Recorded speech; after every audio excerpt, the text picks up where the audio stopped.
नमस्कार। चलिए आज बात करते हैं ब्लड शुगर को समझने और मैनेज करने के एक ज्यादा असरदार तरीके के बारे में। ये अपनी सेहत को सही दिशा देने के लिए एक बहुत जरूरी जानकारी है। कई लोगों के दिन की शुरुआत उंगली से ब्लड निकालकर शुगर टेस्ट करने से होती है ना? लेकिन क्या वो नंबर्स जो रोज सुबह दिखते हैं सच में पूरी कहानी बताते हैं? ज्यादातर मामलों में नहीं। तनाव, नींद या फिर बस देर रात का खाना, ये छोटी छोटी चीजें भी उन नंबरों को एक रोलर कोस्टर की तरह ऊपर नीचे कर सकती हैं। तो ये समझना बहुत जरूरी है कि ये जो रोज का नंबर है, ये बस उस एक पल की तस्वीर है। ये किसी की मेटाबॉलिक हेल्थ की पूरी कहानी नहीं बताता। ये बस एक झलक है, पूरी फिल्म नहीं। तो इसको ऐसे समझते हैं, फास्टिंग टेस्ट एक रोज के क्विज जैसा है और दूसरी तरफ है एक लंबी अवधि का टेस्ट जो फाइनल ग्रेड जैसा है। एक तरफ बस एक दिन का स्कोर है तो दूसरी तरफ पूरे 3 महीने का एवरेज।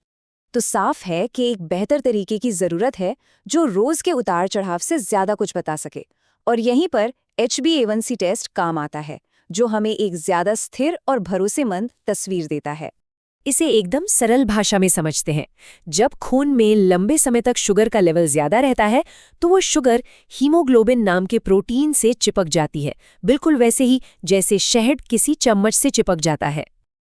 और हमारे खून में जो लाल रक्त कोशिकाएं यानी रेड ब्लड सेल्स होते हैं, उनकी जिंदगी लगभग 90 से 120 दिन की होती है। और देखिए, यही वजह है कि ये टेस्ट पिछले 2 से 3 महीनों का औसत बताता है, ना कि सिर्फ एक दिन का हाल। और हाँ, इसका एक और बड़ा फायदा ये है कि इस टेस्ट के लिए भूखे रहने की कोई जरूरत नहीं होती।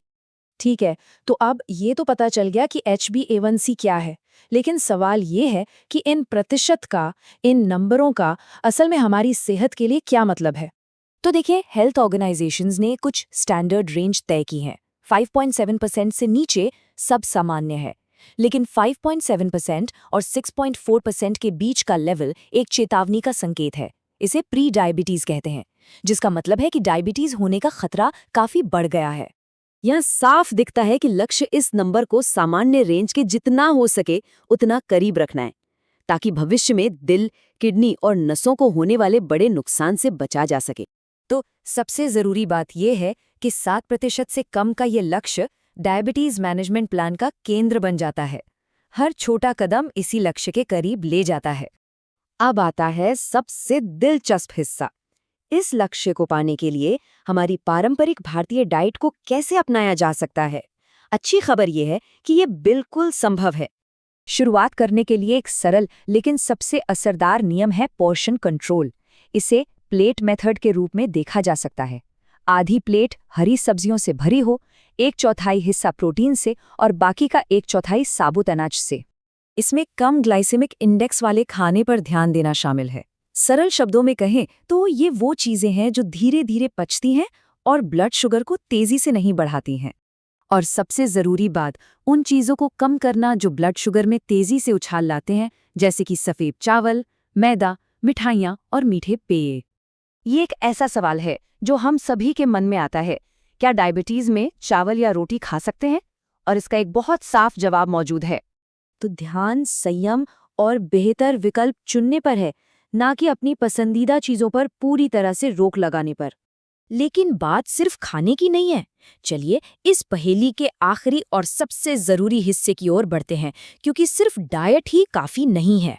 जब सही डाइट को इन 5 स्वस्थ जीवन शैली की आदतों के साथ मिलाया जाता है, जैसे रोज व्यायाम, स्वस्थ वजन, हाइड्रेटेड रहना, अच्छी नींद और तनाव प्रबंधन, तो HbA1c को कम करने की एक मजबूत रणनीति बनती है।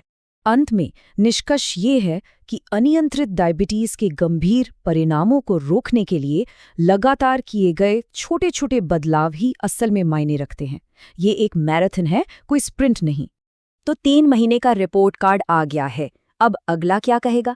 इस लंबी अवधि के मैट्रिक पर ध्यान देकर और हर दिन सोच समझकर चुनाव करके कोई भी अपने स्वास्थ्य की कहानी खुद लिख सकता है।